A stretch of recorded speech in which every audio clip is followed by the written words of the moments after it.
Well, let's connect with Atul Suri of Marathon Trends. Atul, welcome to the show. Thank you for joining us. Well, I saw you hearing or watching the Ray Dalio interview. Always. He spoke something on India, and he believes that the long-term trend for India are not clear but very, very clear. He's not only bullish but very, very bullish on Indian economy. Right. What's your sense? Of course, Ray Dalio is like a fountain of wisdom. Great guy, awesome book. I'm reading his book right now. So it's really timely for you to have an interview like that. It just sort of adds to the knowledge base that he has and he's sharing with us. As far as I also have been bullish in the market, and I have been sharing this 17,000 Nifty target for 3 to 4 years from now.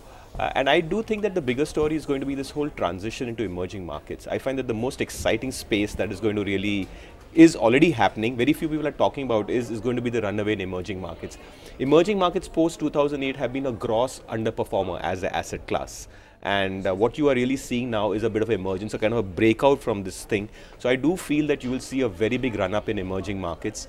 And I think that will be the theme or the flavor for the next 3 to 4 years. He's also saying that what was really encouraging, while the world is calling for perhaps a significant correction, given market valuations and how technicals have panned out, Atul, what he's saying is, look, I see risk in the market, but I don't see a 2008 kind of financial crisis scenario. You think that would be soothing for most people on the street? Because it's really it's one wondering on the street whether or not we can see an encore of that. See, for people who've been in this market for over 10 years, 2008 has dented their consciousness to such a level that they're always prepared for it. And whenever markets or market participants are prepared for an event, that event never happens. Something else may happen for sure, because markets, that's the nature of the markets, they're cyclical. But I don't think 2008 will happen. As for me, the concern right now, Tanvi, is the fact that when I look at Indian markets, I look at the fact that for the last 4 months, 1st August, the Nifty was where it is today. So for the last 4 months, as a frontline market or as at an index level, or that's where the majority market cap is, you really haven't made gains. And you're seeing a lot of fireworks on the screen. For me, the fear is that a lot of these stocks, which are every week there's a new sector, every day there are 4 new stocks at 20% upside circuits. For me, that I think could be a short-term area of concern. Because I've seen that in the past also, that whenever, yes, markets are going up, you have the front line getting a little distributive, but the mood remains very buoyant, because a lot of this stuff happens and people move their portfolios from quality frontline stocks into a lot of these, because everyone thinks that I can make my quick 10-20% and I can be the first one out of the door. You're never the first one out of the door. So for me, the red flag at the moment, as I said, I'm very bullish on the market. I continue to be bullish, but in the short term is these kind of small cap activity and the kind of stories, the WhatsApp messages and things going around, and it's getting reflected on the screen. So if money making was so easy, I always think that there's a landmine somewhere. So that's my immediate area of concern. So what is your big fear? The fact that people will lose money in these mid-small caps, or the fact that the index would actually go down because the mood is not really correlating with the WhatsApp messages and the social media fervor? Right. I think even if the market can easily correct 3 to 4%, it's just nothing big. I think it will do that. But the fact is that in these spaces, you will see a 2x, 3x kind of correction. And in a lot of these, you will have no exits. And investors are then unable to book losses. That's booking losses is a very, very difficult thing in a bull market. So you'll find that portfolios will degenerate. So what will happen is that you will be selling one of your quality stocks, which may have been stagnant and is making you impatient, and get into something like this, which has a lot of fireworks, some friends told you, some groups told you, etc. And then you find you're getting stuck. So what I find is that this is the time to be patient.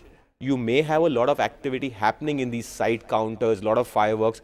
It may be sort of, you may be getting a feeling a bit left out, but it's okay, because very often when these things end, they end a little bad. So even a small market correction, that's when the real test will be. Of course, some of them will hold out. There is a shift happening, yes, in the market thought.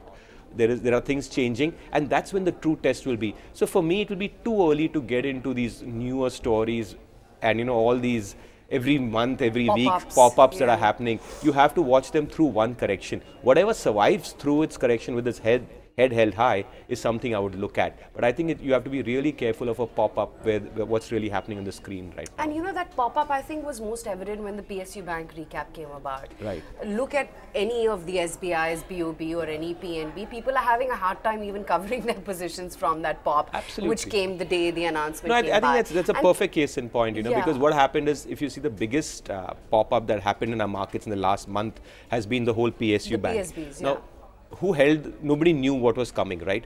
So when the stocks gapped up, in a day or two, if you bought it, you'll find you're out of money 10 to 20% from there. So the question you ask yourself is, can I trigger a stop loss? The answer is no. So you find yourself that are, you know, you've exited some quality names and you've got into this hoping to play for the pop, but you've got stuck. And now if you look at some of the quality names, you'll find that they're almost knocking at lifetime highs all over again. So, you know, you have to be very careful. This is the time to, I think, hold your greed, hold your nerves, and you don't need to be up 20% every day. It doesn't happen that way. So what should form part of your core? Because you've been bullish in metals, private banks has always been a favorite. Do you stick to those stories? Yeah, I think private banks is something which I continue to hold, you know, though the people do think that there'll be a sort of a churn, but I do think seeing the performance post the event, I feel that private banks have actually gone in for a sideways correction and may start a leg up if the market holds out.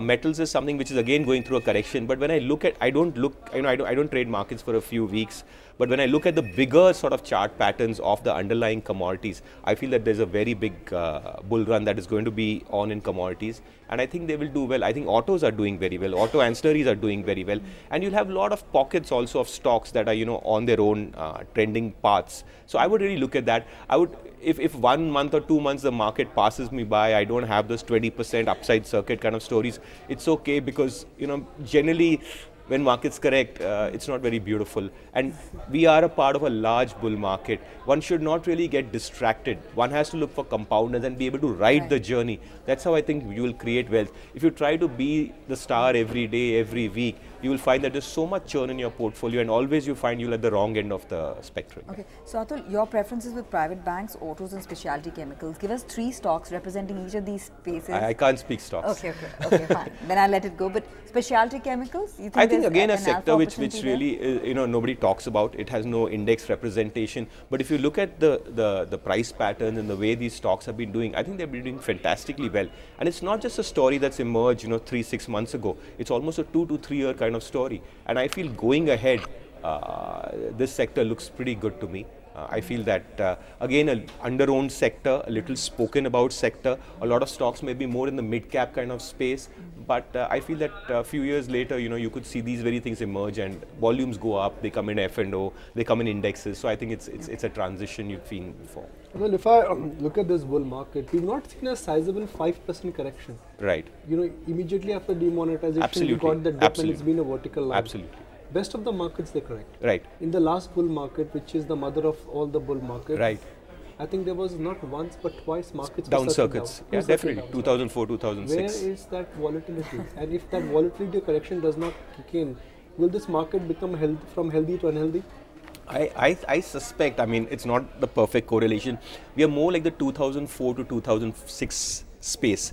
If you go and look at the charts in that phase, you'll find that the markets were actually showing very similar trends. They were very smooth and up, and you had a lot of mid-cap price action, which you are really seeing in the markets right now. Of course, 2006 was a big correction, and we did have a circuit down, but then the kind of smash up that you had in some of the small and mid-caps, a lot of excesses got done in the whole margin funding books, I remember at that point in time.